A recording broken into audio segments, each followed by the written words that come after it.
Boa noite, galerinha. Tudo bom? Boa noite. Boa noite. Feito. Então tá. E sua? Ó, e aí, vamos que vamos, hein? Mais uma semana. Matemática. Como é que vocês estão? Foram bem de Páscoa?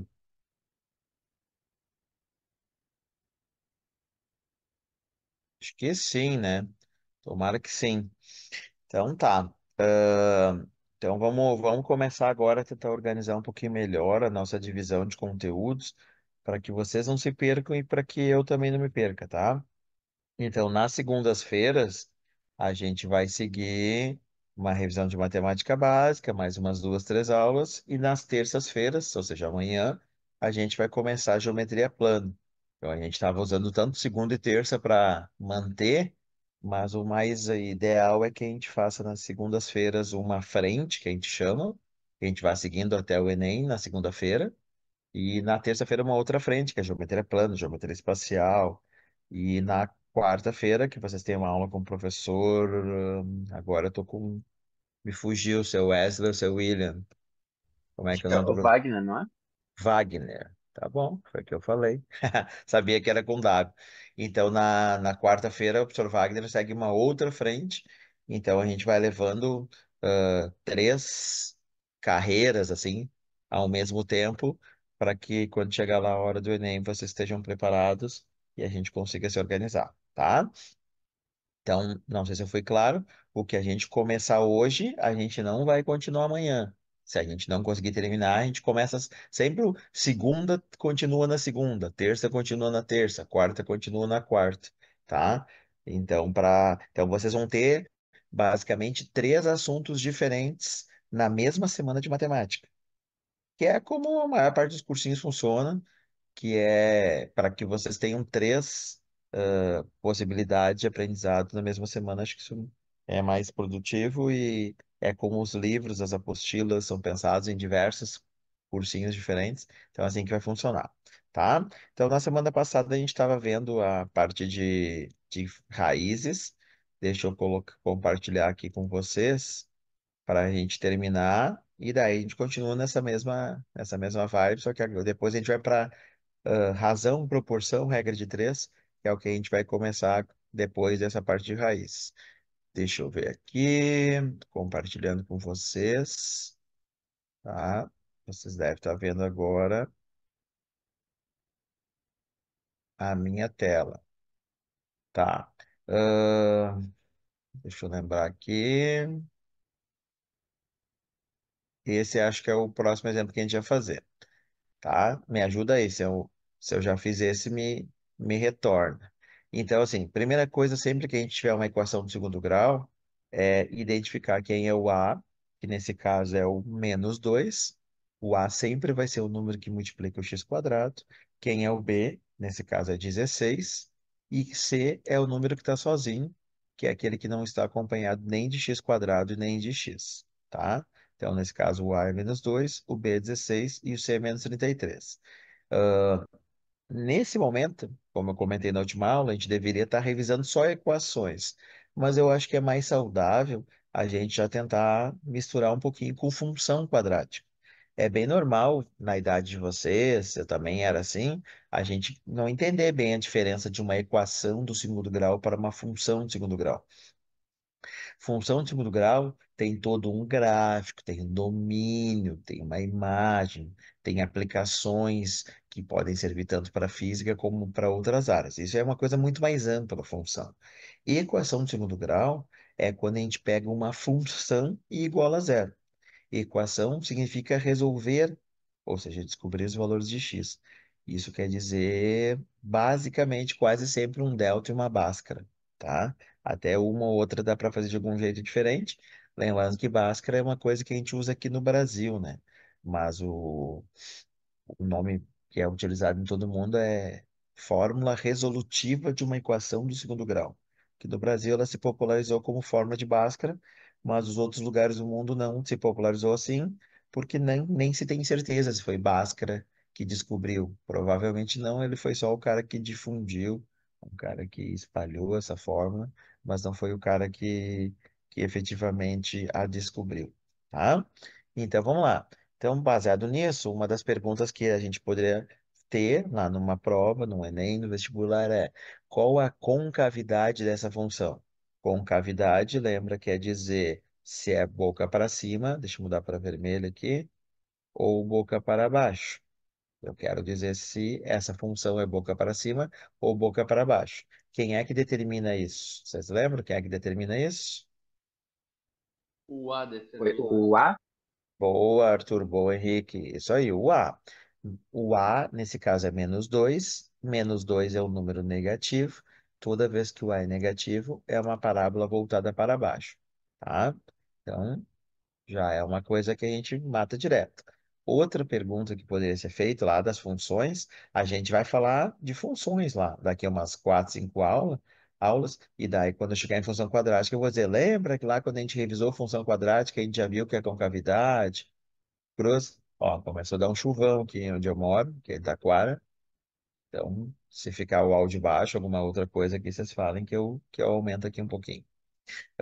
Então, onde cruza no eixo Y? No eixo Y, sempre é no C. Então, essa parábola no eixo Y vai cruzar no -33, tá? Se a pergunta fosse quantas raízes tem, para descobrir quantas raízes, eu teria que fazer o delta. Delta é uma formulazinha, b ao quadrado menos 4ac. Então, delta é 16 ao quadrado menos 4, que multiplica por -2, que multiplica por -33.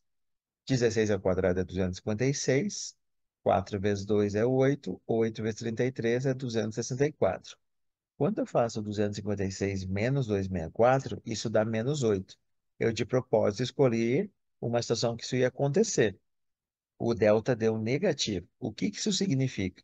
Quando o delta dá negativo, é sinal que não tem raiz.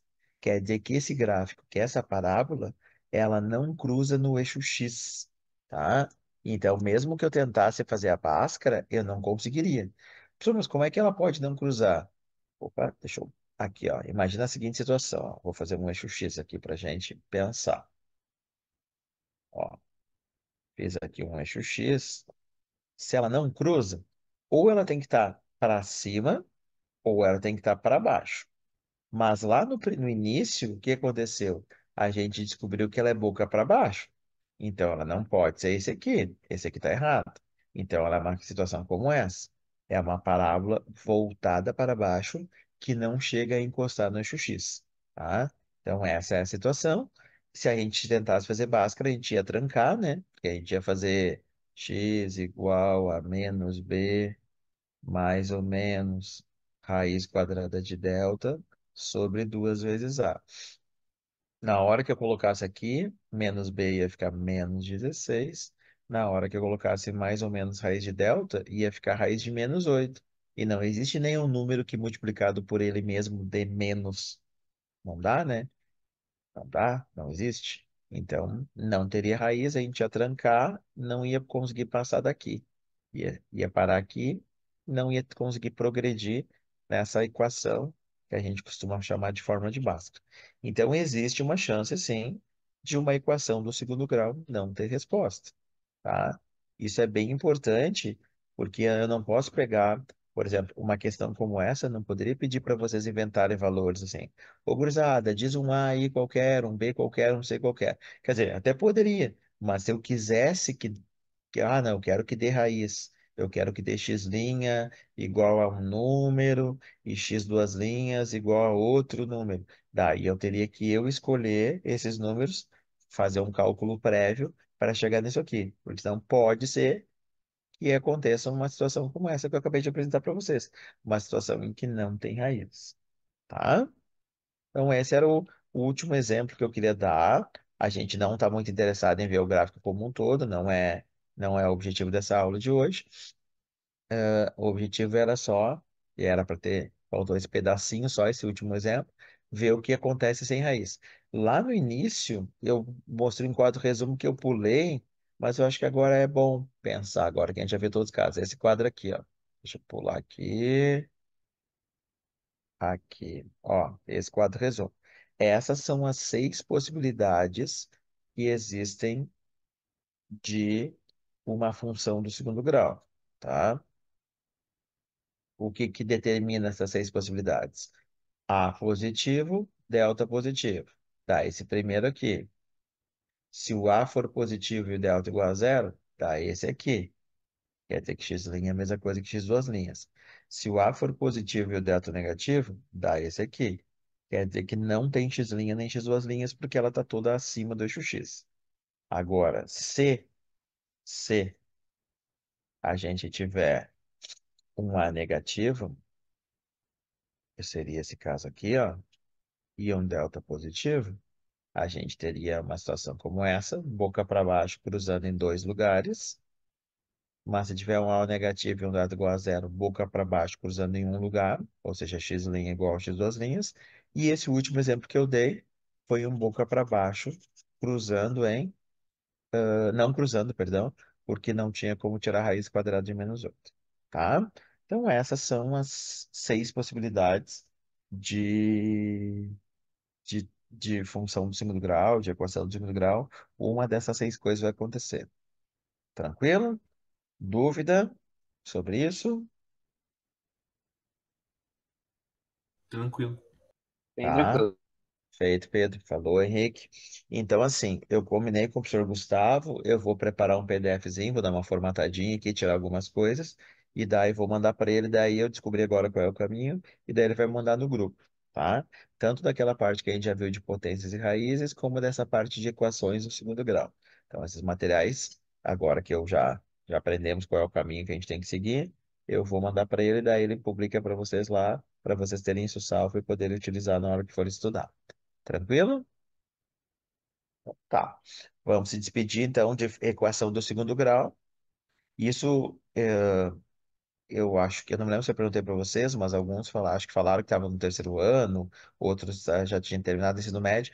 Isso quando vocês estudaram era oitavo, nono ano, tá? Essa parte de equação do segundo grau. Agora a gente vai para uma parte que é mais antiga ainda, que é regra de 13, porcentagem, que depende do colégio, é sétimo ou sexto ano até, tá? Deixa eu só compartilhar minha tela com vocês, que é um outro materialzinho, e era isso. Lembra que vocês podem me chamar no chat, ou também pode abrir o microfone e falar, que eu vou estar ouvindo vocês, tá? Então tá, vamos lá. Então a gente Professor, começa. Oi? desculpa te atrapalhar, mas tu pretende encerrar um capítulo por aula? Cara, e não dá para dizer que sempre vai dar certo, mas para que a gente consiga ver tudo bonitinho, deveria ser um capítulo por aula, porque Tá bom, é essa bem dúvida. apertado, é bastante conteúdo, né? Mas se a gente, eu não quero correr, mas eu também sei que eu não adianta chegar assim, vamos supor, ah, que legal, pessoal, fiquem tranquilos que a gente viu proporções, regra de três bem visto, mas daí não adianta nada, se a gente não vê combinatória, não vê probabilidade, se a gente não vê outro assunto, porque isso também vai estar no Enem, então eu tenho que tentar mais ou menos equilibrando. Mas como eu acho que eu falei para vocês, fique tranquilo que vai dar certo. Não é assim absurdo. Só que a gente não pode às vezes se emocionar no exemplo e quando vem a gente fica divagando muito sobre o exemplo, e quando vem a gente não busca nunca mais. Mas a gente vai equilibrando e vai dar certo, tá? Então não é uma coisa que me preocupa, a quantidade de aulas que a gente tem é uma quantidade bem boa, tá? Então vai dar certo. Então vamos lá. O que que é razão? Razão é uma divisão que expressa a relação entre dois números, ou seja, uma comparação. Geralmente essa razão ela é expressa ou como fração, uma coisa em cima, uma coisa embaixo, ou com dois pontos, tá? Tipo um número, dois pontos, outro número, tá? O de baixo é chamado consequente, o de cima é chamado antecedente, mas isso aqui é mais curiosidade, um nome, tá bom? Então agora eu quero fazer alguns exemplos para que vocês entendam o conceito de razão. Dá para dizer que a razão é a avó da regra de três. A razão é a mãe da proporção e a proporção é a mãe da regra de três. Então a gente entende razão para entender proporção, para entender a regra de três, tá? Lembrando que quando a gente pensa em Enem, já tivemos anos com 16, 17 questões envolvendo razão, proporção e regra de três. Claro que tem gráfico, tem tabela envolvido, é um enunciado bem. Deixa eu arrumar a câmera aqui que estava cortando minha cabeça. É um enunciado bem mais complexo, sim, né? O contexto, mas se tu tivesse que saber uma coisa só, com certeza seria essa aula que a gente vai começar agora, tá? É, porque isso se pode te empoderar para 15, 16, 17 questões do Enem. Isso é muita coisa mesmo, tá? Então vamos lá. Exemplo 1. A turma 136, eu chamei uma turma lá, podia ser terceira MA, terceira MB, é uma turma de terceiro ano. A turma 136 tem 38 alunos. Destes, 14 torcem pelo Palmeiras. Se eu quiser fazer uma comparação 14 sobre 38, o que que eu estou comparando? A quantidade de torcedores do Palmeiras pelo total de alunos. Isso é uma comparação que a gente chama comparação parte todo. Isso é uma razão. Eu expressei 14 sobre 38, tá? Outro exemplo. Num colégio, há 620 meninas e 480 meninos. Então, se eu quiser botar 480 em cima e 620 embaixo, isso também é uma razão. Só que agora não é mais uma razão parte todo, é uma razão parte parte. É uma comparação entre duas partes. Eu não estou pensando no total de alunos que tem na, na escola, tá? Eu só estou comparando duas partes. Podia ser gremista e colorado, poderia ser meninas e meninas, como eu fiz aqui, diversas possibilidades. E mais uma, talvez a última que pode ser, todos os tipos de razão, ou é parte toda, ou é parte parte, ou esse último que eu vou fazer agora. Neste inverno, a cada 8 dias, temos 3 dias de frio. Ou seja, não é um inverno muito rigoroso, né? Então, a cada 8, 3. Então, quando eu escrevi 8 em cima e 3 embaixo, eu estou fazendo uma comparação todo, parte, tá? Então, parte todo, parte parte e todo parte. Essas são as três possibilidades de razão, tá? Vamos adiante, quero fazer mais exemplos com vocês. Já aconteceu algumas vezes no Enem e eu decidi botar um exemplo aqui, que é um exemplo de áreas. Qual a razão entre a quadra, de vôlei, que é a laranja de cima, e a de basquete, que é essa de baixo? O enunciado me falou que a quadra de vôlei possui uma área de 180 metros quadrados e a quadra de basquete possui uma área de 240 metros quadrados. Quando eles pedirem a razão, a gente tem que respeitar o que foi falado, né? E foi falado o quê? A razão entre a quadra de vôlei e a quadra de basquete. Então, eu tenho que botar 180 em cima e 240 embaixo. Se o enunciado tivesse falado entre a quadra de basquete e a de vôlei, eu teria colocado 240 em cima e 180 embaixo, tá? Então, aqui começa um temporal bem feinho, tá? Qualquer coisa, vocês me avisem se meu áudio falhar ou se. Ó, ventozinho, ouviram o vento? Não sei se dá para captar, porque eu também tô com fone aqui, né? Então, de repente, o microfone tá perto da minha boca, não dá para captar, tá? Ah, depois que a gente monta uma razão, a gente tem que sempre tentar simplificar. Isso pode ser simplesmente cortando, dividindo pelo mesmo número. Nesse caso, eu poderia cortar zero com zero, tá? E depois dividir tudo por 6. Ó, zero corta com zero, daí eu fiz 18 dividido por 6 dá 3. 24 dividido por 6 dá 4. É bem normal nesse momento alguns já terem vontade de dividir. Ah, professor, eu já queria fazer com vírgula, daí já queria botar 0,75 que dá 13 por 4. Outra pessoa, ah, não, eu já queria multiplicar por 100, só quiser ficaria 75%. Então, tá tudo envolvido, realmente. 3 quartos é uma razão, que expressa em decimal já é uma pré-porcentagem, e quando eu multiplico por 100, já seria uma porcentagem. Então, não acho tão grave um aluno não conseguir, assim, para mim tudo parece meio parecido, assim, regra de 3, porcentagem e razão. Não tem importância. Desde que tu entenda o contexto e saiba fazer a conta, não acho tão grave. Muito aluno não consegue perceber essa diferença. Porém, nesse meu exemplo, eu não estou afim de dividir 3 por 4, e muito menos multiplicar por 100, porque nesse meu exemplo eu não estou falando sobre porcentagem. Eu estou falando sobre razão, tá? Então, daria para dizer que a quadra de vôlei é 3/4 da quadra de basquete. Tá? A quadra de vôlei equivale a 3/4 da quadra de basquete. Tá bom? Vamos para mais. Não, não deixa de interromper. Uma das razões mais famosas, talvez, que exista, é uma razão que nem é da matemática, ela é da física, que é essa aqui, ó. Para irmos de uma cidade B para uma cidade F, percorremos 240 quilômetros. Se fizermos esse percurso em 3 horas, a razão entre a distância percorrida e o tempo gasto. Então, ó, eu quero a razão entre a distância percorrida, que alguns livros chamam de delta S, e o tempo gasto, delta T. Tá? Alguém lembra qual é o nome lá da física? O que que é delta S sobre delta T? Não é tempo sobre distância, alguma coisa assim? Tá, mas tem um nome. Alguém lembra qual é o nome disso? Velocidade média? Velocidade, isso aí, velocidade média. Então, ó, 240 quilômetros, que é a distância que a gente percorreu da cidade B até a cidade F, em quanto tempo? Em 3 horas? Se eu dividir 240 por 3, isso aqui vai dar 80.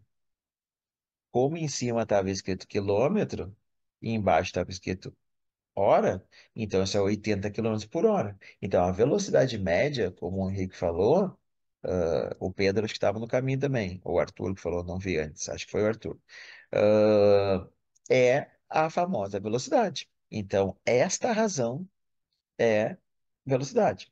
Então, provavelmente o professor de física de vocês, da vida de vocês, todos os professores falaram assim: ah, não adianta dizer que tu vai a 30 metros, 30 metros por segundo, 30 metros por hora. Uma lesma anda 50 quilômetros, mas ela anda 50 quilômetros por semana. Entende? Então não adianta dizer a distância percorrida se tu não fala a unidade de tempo junto. Então acho que esse exemplo é um exemplo bem claro para entender o que é razão. Razão é comparação de duas grandezas. Aqui eu estou comparando qual deslocamento em quanto tempo, tá? Mais um, talvez o mais famoso de todos. Eu coloquei um mapa aqui da região onde eu moro, né? Eu nem sei onde é que vocês moram, não conversamos ainda, não deu tempo. Eu não sei se vocês moram em Canoas, Porto Alegre, pode ser que morem em lugares diferentes, mas eu moro aqui na cidade de Taquara. Então, eu moro aqui nessa cidade, eu coloquei o mapa daqui. Então, meu exemplo é daqui. No mapa da figura, a distância entre Taquara e Parobé é 1,6. Então, se eu fizer esse risquinho aqui, ó, esse risquinho vermelho que eu estou fazendo no mapa, aquilo mede 1,6 centímetros. Porém, opa, não ativou a borracha. Porém, a distância real entre as duas localidades é de 3,2 quilômetros. Claro que aqui a gente poderia pensar professor, mas você está falando em estrada ou tu está falando em linha reta? Complicaria um pouco se fosse por estrada, tá? Porque daí envolveria outras grandezas. Então vamos fingir que a gente está indo de helicóptero. A gente está indo de Taquara para Obé de helicóptero e que dá para ir em linha reta. Senão ia complicar. Então no mapa a distância é 1,6 e na vida real, se eu fosse de helicóptero, é 3,2 quilômetros. A pergunta é qual é a escala do mapa, tá? Então, ó, escala sempre a distância do mapa dividido por distância real. Vocês devem ter visto lá em física. Isso é uma razão.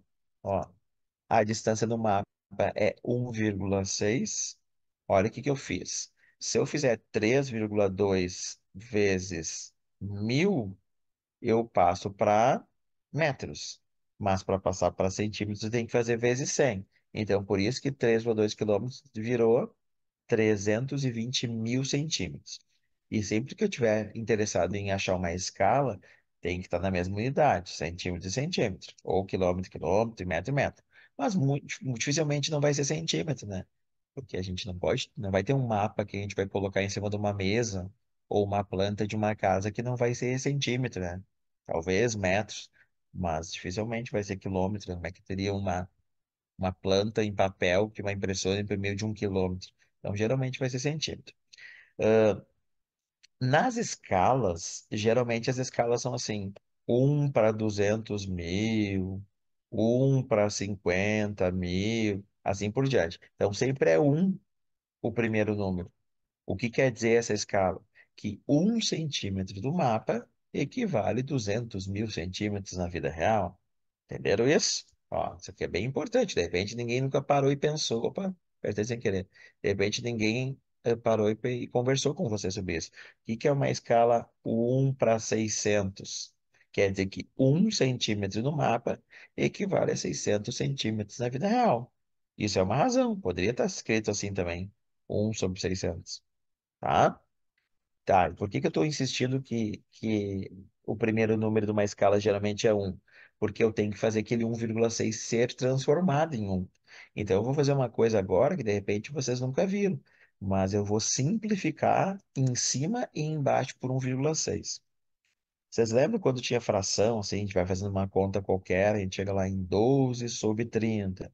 A gente tem que dividir em cima e embaixo pelo mesmo número, que nesse caso aqui poderia ser 2, ficaria 6/15, que daria por 3, que daria 2/5. Então, essa fração está simplificada. Então, a gente sempre pega o de cima e o de baixo pelo mesmo número, só que geralmente esse número é um inteiro. Então, agora eu estou fazendo uma coisa um pouco diferente. Eu estou dividindo em cima e embaixo por 1,6. Tá? Por que mesmo, professor? Porque eu queria que em cima desse quanto? 1,6 dividido por 1,6 dá 1. 320 mil centímetros dividido por 1,6 dá 200 mil. Então, esse mapa que está aí na figurinha, ele tem uma escala 1:200 mil. O que quer dizer isso? Que 1 centímetro do mapa equivale a 200 mil centímetros na distância real entre as cidades. Tá? Então, essa tela aqui são dois exemplos de situações que não são puras da matemática.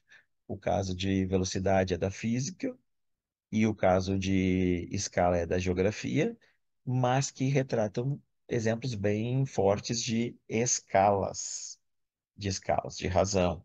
Exemplos bem fortes de razão. Tá? Sim? Tá. Deixa eu dar uma olhadinha aqui no chat, se alguém me mandou mensagem. Se alguém me mandou um ovo de Páscoa pelo chat. Ninguém me mandou nem pelo chat, né? Vocês comeram muito chocolate ou não? Vocês não curtem chocolate? Nem rolou. Acho que não me considero mais criança, não ganhei nenhuma barra de chocolate. Bah, Pedro, que triste. Sempre tem as vós, tia, que dão um chocolatinho pra gente, né? Eu também já passei dessa fase. Não ganho mais nada. Mas A vamos única lá. coisa de bom que eu ganhei foi o bom do bom dia. Que é isso, Arthur? Ah, o William pegou dos priminhos, ó. Isso aí. É bom ter priminho. Também quem tem irmão menor também, né? Uma dessa pegou o chocolate do primo. Mas o Arthur ganhou o bom do bom dia. Não, mas vamos lá, vamos lá. Vamos canalizar toda essa energia que não foi tão boa para matemática. Vamos acertar as contas.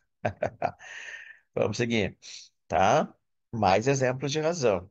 Exemplo 7. Uma outra um outro exemplo de razão poderia ser um imposto, né?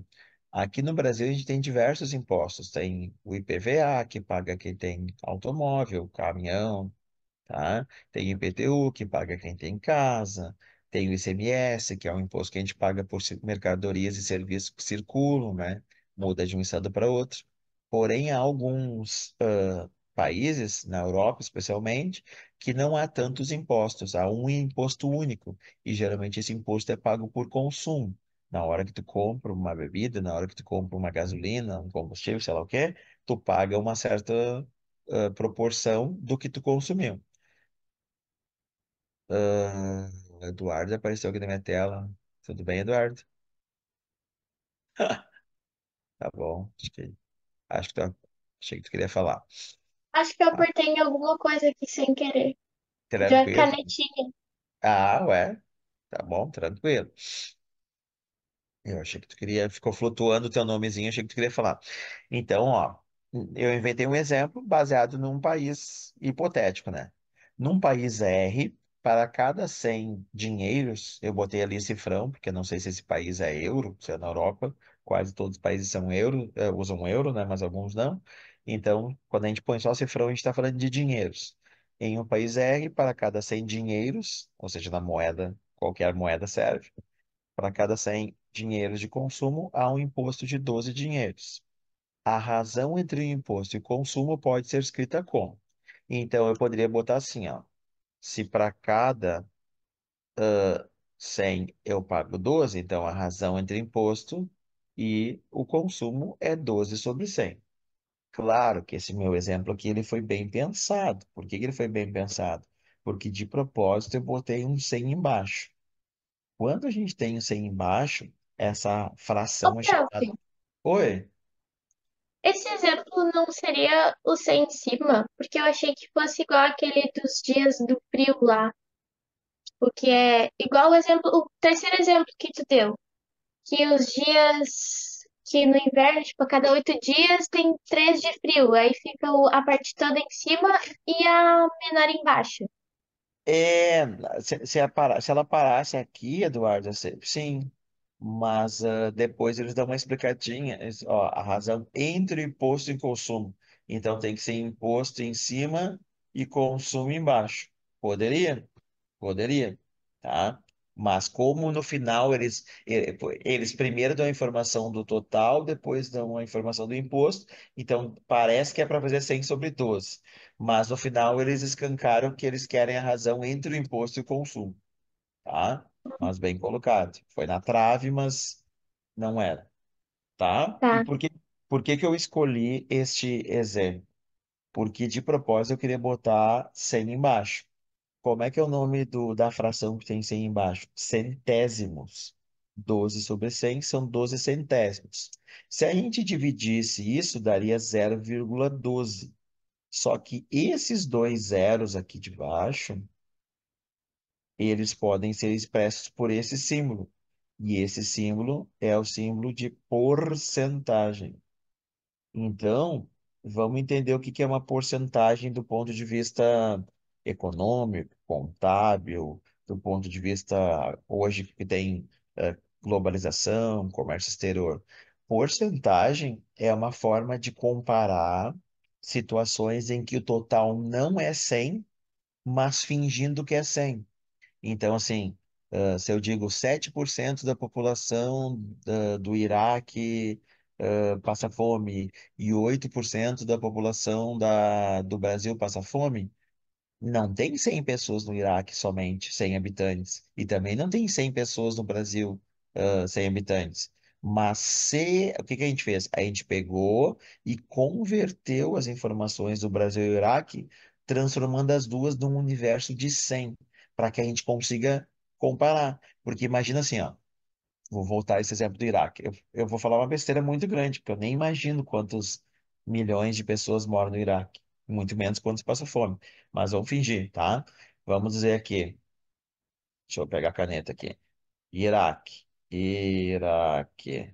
Vamos supor, se alguém sabe a quantidade, me ajuda aí. Mas vamos supor que 1.800.000 pessoas, num total de 35 milhões de pessoas, passam fome, tá? Então, desculpa, posso estar falando uma bobagem, porque eu nem imagino quantas pessoas tem no Iraque, e muito menos quantas passam fome. No Brasil, a gente até tem uma estimativa, né? No Brasil, vamos dizer que 8 milhões de pessoas passam fome, num total de 250 milhões. Eu acho que é bem possível que já estejamos perto disso, tá?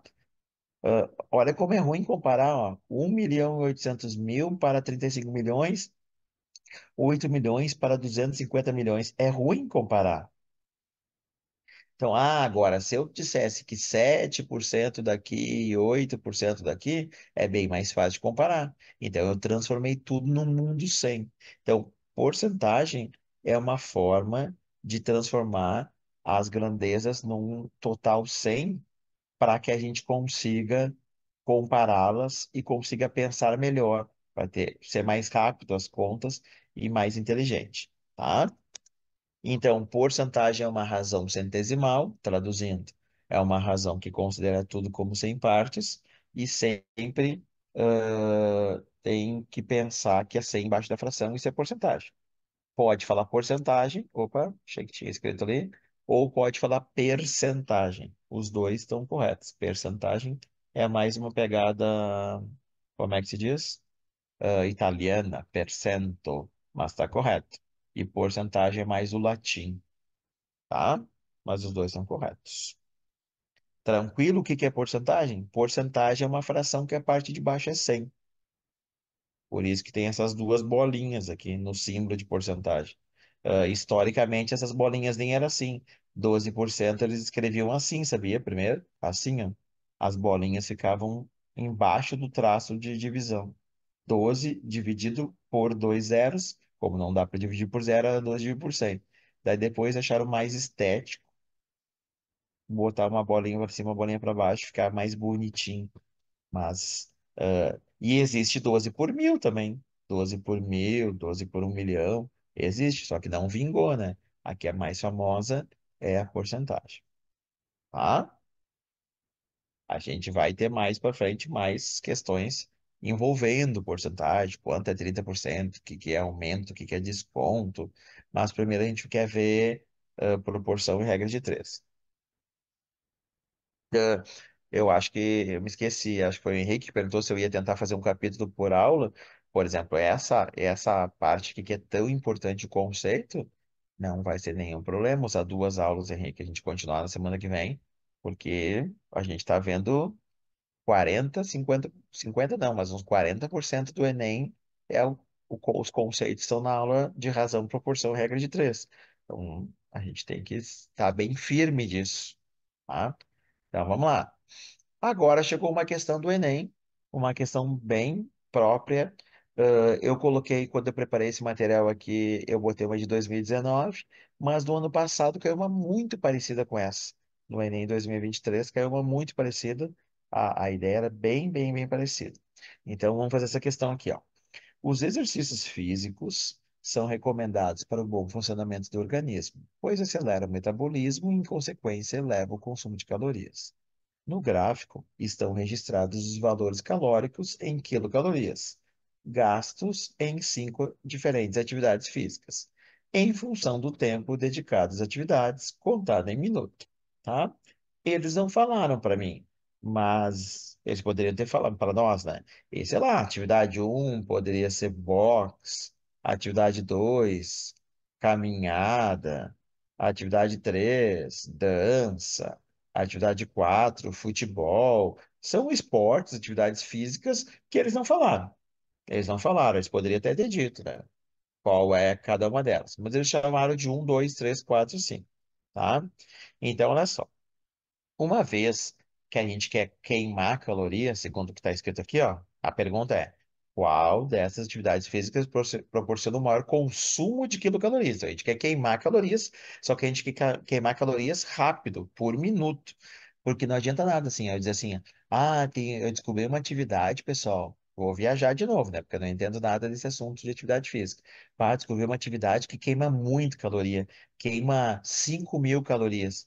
Daí vocês, senhor, conta pra gente que atividade é. Daí eu diria assim, sei lá, atividade é pular corda, mas queima 5.000 calorias em 7 horas. Daí eu quem diria, "Então, professor, mas quem é que vai conseguir ficar 7 horas seguidas pulando corda? Então não adianta nada. Ela queima muito, mas tu tem que ficar 7 horas seguidas fazendo exercício. Então não é isso que se quer, tá? Então o Enem quer assim, ó, descobre através do gráfico qual atividade tu queima muito caloria em pouco tempo, porque senão não vale a pena, né? Ninguém tem 7, 8 horas para ficar fazendo exercício e acho que nem seria saudável ficar tanto tempo fazendo exercício, tá? Então vamos analisar, ó. A atividade um. Na atividade um se gastou 20 quilocalorias em 10 minutos. Então, a taxa de queima de calorias, a gente poderia montar uma razão, ó. 20 dividido por 10 dá 2. O que que significa esse 2? Como 20 são quilocalorias e 10 é minutos, significa que a atividade um, que eu fingi que era box, as pessoas gastam 2 quilocalorias em cada minuto, tá? O Enem quer que... Professor, Oi? a resposta seria a letra C? Não sei se eu te conto ou não. Vamos chegar lá. Estamos chegando. Isso é bom de fazer, tá? O professor sempre vai tentar explicar num ritmo que ele acha que é mais aceitável até para as pessoas que têm um pouquinho mais de dificuldade. Mas quem conseguir acelerar, vai acelerando e vai tentando. Tá? Boa, Arthur. Vamos descobrir se acertou. Já vai descobrir. Olha lá. A2. 100 quilocalorias em 15 minutos. Se eu fizer 100 dividido por 15, dá 6,6. 6 quilocalorias por minuto. Agora vamos descobrir se o Arthur acertou ou não. A atividade 3, 120 quilocalorias em 20 minutos. Isso dá quanto? 6 quilocalorias. Então, o que que eu acho, Arthur, que tu fez? Não sei porque tu não me contou, mas eu acho que tu analisou qual teve maior gasto de quilocaloria. Tipo assim, 120 está o mais alto, então deve ser a melhor. Mas não é a verdade, tá? Nem sempre, porque gastou 120, mas precisou ficar 20 minutos fazendo exercício. Então, das que eu já calculei, a 2 é melhor que a 3. Então, a B está ganhando por enquanto, porque eu consegui queimar 100 quilocalorias em 15 minutos, tá? Entendeu a ideia? Foi exatamente do jeito que falou que eu fiz. É, e eu vou te dizer assim, eu não sei se alguém já falou para vocês assim, sobre distratores. Quando as pessoas montam uma questão do Enem, tá, como é que funcionam as questões do Enem? Tem um grande banco de dados que hoje em dia que qualquer professor de matemática que não dê aula para o ensino médio, eu dou aula numa escola para o ensino médio, então eu não poderia inventar uma questão da minha cabeça e mandar para o MEC. Mas o professor de faculdade pode. O cara inventa uma questão, monta uma historinha, faz o gráfico, tá, e manda para lá. E daí uma comissão de professores de matemática vai decidir se essa questão merece ir para o banco de dados para ser selecionada num futuro Enem ou se ela não é boa. Se a questão merecer, o professor que criou a questão ganha R$ 300 pelo fato de ter criado uma questão. Uma das coisas que eles analisam, Arthur, é a qualidade dos distratores. O que que é distrator? A alternativa correta chama-se gabarito. Então, nesse caso, daqui a pouco a gente vai descobrir que a correta é a C. Esse é o gabarito. As outras são distratores. Eu tenho que montar uma questão através dos dados que eu fui escolhendo, do gráfico que eu fui escolhendo, que leve os alunos a se distraírem da resposta correta.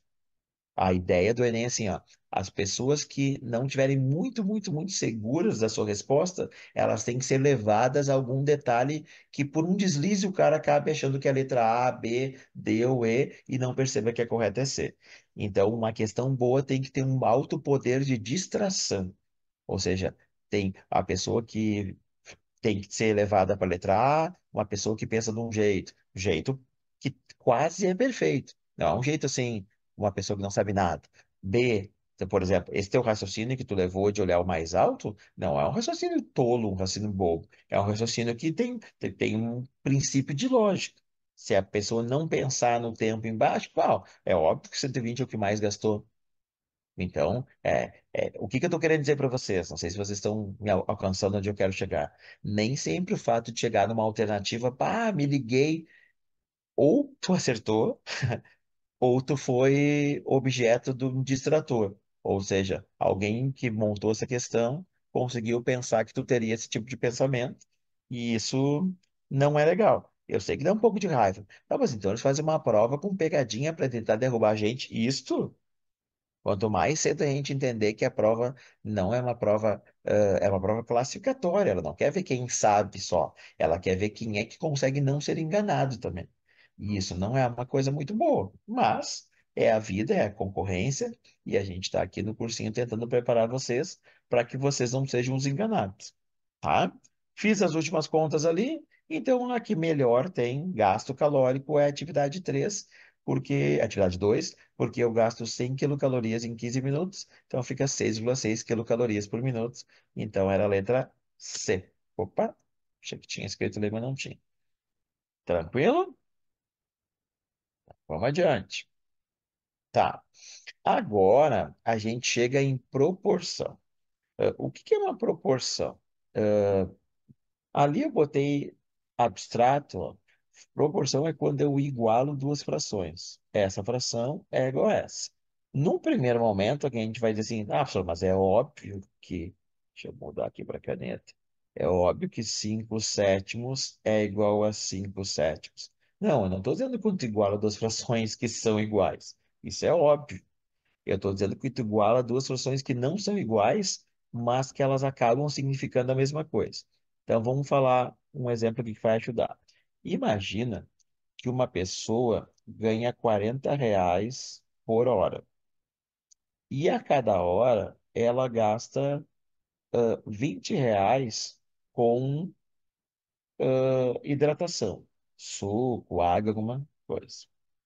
Uma outra pessoa ganha R$ 100 por hora no serviço dela. E essa pessoa gasta R$ 50 com hidratação.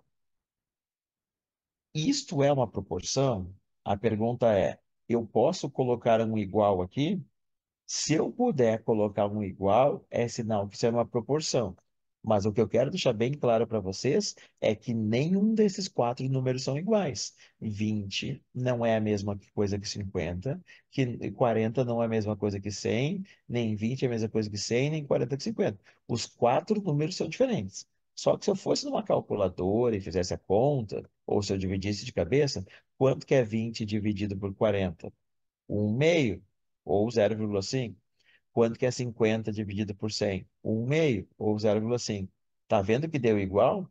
Então, as pessoas não ganham a mesma coisa por hora, elas não gastam a mesma coisa por hora, mas a proporção que elas gastam em relação ao que elas ganham é a mesma. O cara que gasta R$ 20 e ganha 40, ele gasta metade do seu salário se hidratando, tomando água, suco, sei lá o que ele toma para se hidratar. O cara que gasta R$ 50 e ganha 100, ele também gasta metade do seu salário. Então, essa é a ideia de proporção, tá? Melhorou um pouquinho? Conceito? Sim? Sim. Tá. Então, proporção é a mãe da regra de três, tá? Então, agora a gente vai tentar chegar na regra de três e entender o que são grandezas. Dessas quatro propriedades, com certeza a primeira mais importante é aquela que nos permite multiplicar cruzado quando a gente percebe que existe uma proporção, tá? Então, eu apaguei ali, podia ter deixado. Então, era 20 sobre 40 igual a 50 sobre 100. Professor, um outro jeito de provar que isso é verdade. Se eu multiplicar cruzado, ó, 20 sobre 100 é 20 com dois zeros. Vai ser a mesma coisa que 40 sobre 50, que é 20 com dois zeros. Então, 2.000 igual a 2.000. Então, realmente, isso é proporcional. Tá? Vamos lá. Eu vou pular uma tela aqui que eu acho que é importante. E eu quero ir agora para grandezas diretamente proporcionais e grandezas inversamente proporcionais. Tá. Existem três tipos de regra de três. A regra de três simples direta, a regra de três simples inversa e a regra de três composta. O que que é uma regra de três simples direta? É quando tu relaciona duas grandezas e tu percebe que quando uma aumenta, a outra também aumenta na mesma proporção. E quando uma diminui, a outra também diminui na mesma proporção. Isso são grandezas diretamente proporcionais, tá? Nesses casos, e somente nesses casos, a gente multiplica cruzado na regra de três. Tem gente que acha que toda regra de três a gente multiplica cruzado. Isso não é verdade, tá? Então, como é que a gente vai armar? Primeira coisa, vai colocar as grandezas de mesmo tipo um embaixo da outra. Então, carro embaixo de carro, tempo embaixo de tempo, arroz embaixo de arroz, porcentagem embaixo de porcentagem. Tu vai descobrir os assuntos, que a gente chama de grandeza, e vai botar um embaixo da outra. O que tu não sabe, tu chama de x, e se tu perceber que elas são diretamente proporcionais, tu multiplica cruzado e depois rola o x, tá? Acho que dois exemplos valem mais do que qualquer teoria. Então, vamos ver esses dois exemplos aqui. Em 10 minutos, um padeiro faz 200 pães. Faz no sentido de moldar a massa, né? Porque não dá para preparar um pão em 10 minutos, né? Sem indo para o forno demora bem mais. Então, ele pôs a farinha, pôs o fermento, amassou lá com as mãos.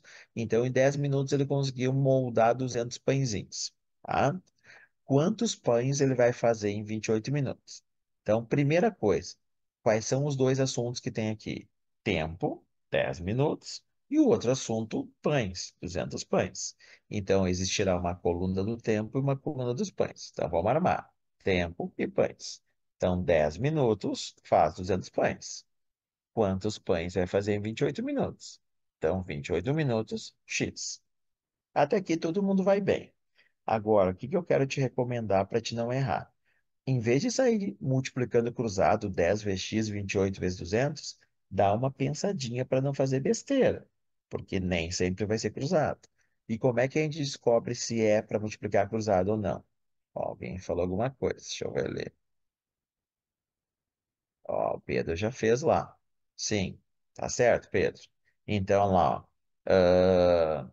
Olha o que a gente vai fazer. A gente vai olhar de 10 para 28, o que que aconteceu?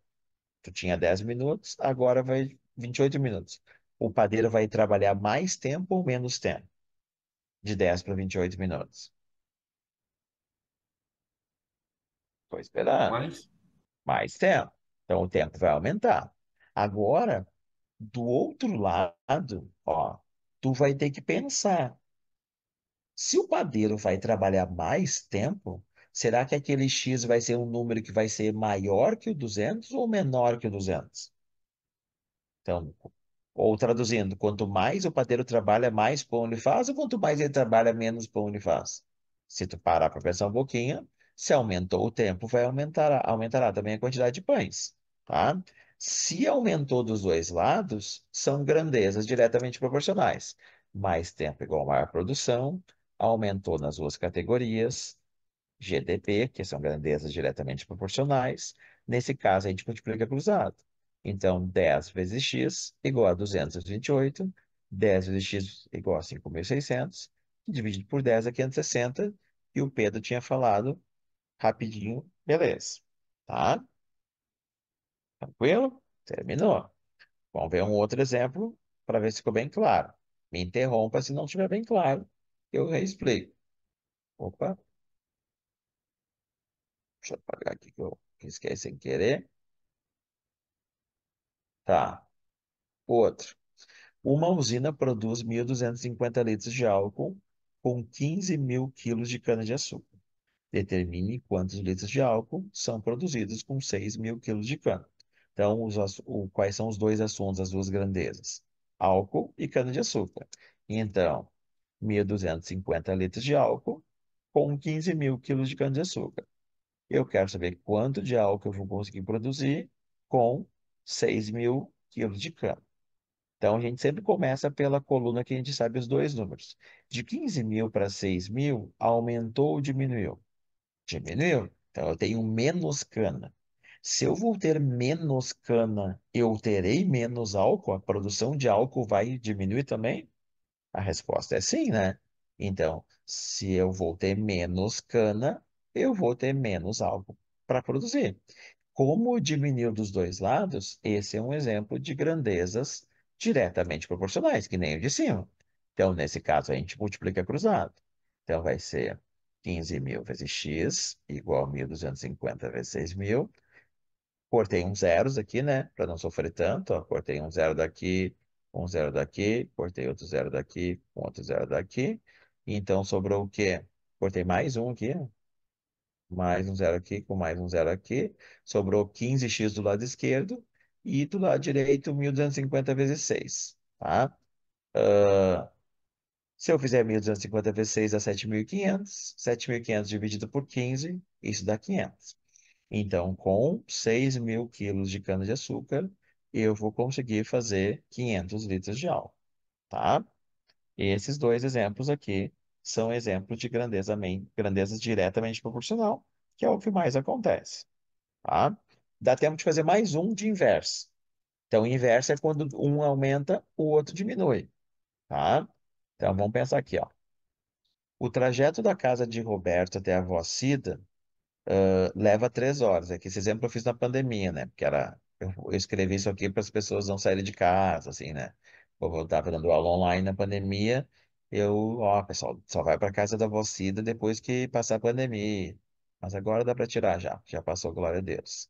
Então, o trajeto da casa de Roberto até a casa da Vocida leva 3 horas, quando se pratica uma velocidade de 40 quilômetros por hora. Se a velocidade praticada tivesse sido 120 km por hora, quantas horas levaria para o Roberto chegar na casa da sua avó? Então, ó, com 40 km por hora, leva 3 horas. A 120 vai levar X. Muita gente pega e sai multiplicando cruzado. Se tu multiplicar cruzado, isso aqui daria 360, dividido por 40 daria 9. Tu acharia a resposta 9 horas. Lembra que eu falei dos distratores? Com certeza haveria uma alternativa chamada 9 horas. E por que que está errado? Porque tu está dizendo que quanto maior a velocidade, mais demora. Uma pessoa que vai a 120 km por hora demora mais do que uma pessoa que vai a 40 km por hora. Isso é um absurdo. Tá, e por que que a pessoa errou? Porque ela não fez esse pensamento aqui, ó. De 40 para 120, aumentou a velocidade. Agora tu vai ter que pensar na tua vida prática. Quando aumenta a velocidade, o que que acontece com o tempo? Diminui, né? Então, quando aumenta a velocidade, diminui o tempo. Quando isso acontece, tu não multiplica cruzado. Tu não vai fazer 40 vezes x e 120 vezes 3. Tu vai multiplicar na mesma linha. Talvez tu tenha aprendido com um professor lá no Fundamental, com uma prof, que ela mandava o x subir e o 3 descer. Ela mandava inverter essa fração. E eu acho que confunde mais. Mas se tu aprendeu desse jeito, com certeza tua prof está certa, tá? Então, se tu não lembra como fazer, segue o que eu estou te dizendo. Se tu tinha um jeito que tu pegava e botava o X para cima, o 3 para baixo, continua fazendo isso, que vai dar certo, tá? Mas eu não vou recomendar isso. Então, quando aumenta de um lado e diminui no outro, o que que eu faço? São grandezas inversamente proporcionais, eu multiplico na mesma linha. Então, eu vou fazer 120 vezes x, na mesma linha, linha de baixo, igual a 40 vezes 3. 120x igual a 120, 120 vai passar dividindo, x igual a 1 hora. O que tem bastante lógica, né? Se a velocidade triplicou, o que que teria que acontecer com o tempo? Dividir por 3. Então, a 40 km por hora daria 3 horas. A 120 km por hora daria 1 hora. Tá? Então, tem diversas situações que isso acontece. Velocidade de tempo é um exemplo clássico. Pedreiros e tempo que leva para fazer uma casa, funcionários e tempo que leva para fazer uma coisa, é um exemplo clássico. Como essa aqui de baixo, impressoras e horas para imprimir, é um exemplo clássico. Tá? Mas a gente vai continuar na segunda que vem, então. Amanhã vai ser geometria plana. E na segunda que vem a gente continua vendo essa parte de regra de três, que tem mais algumas questões bem boas para a gente fazer. Certinho? Então tá. Um abraço para vocês aí, se cuidem e a gente se vê na semana que vem. Fala, Henrique. Valeu, Sô. Boa semana pra ti. Boa semana. Valeu. Falou. Feito, Arthur. Boa noite. Feito, Pedro. Valeu, Eduarda. Quem mais que está com a gente ali? Deixa eu ver quem mais que eu não dei. Sofia, o Arthur, Yasmin, o William. Ó, ele tem até fotinho ali. O Arthur Machado. Feito. Feito, Arthur. A Júlia. Isso aí. Valeu.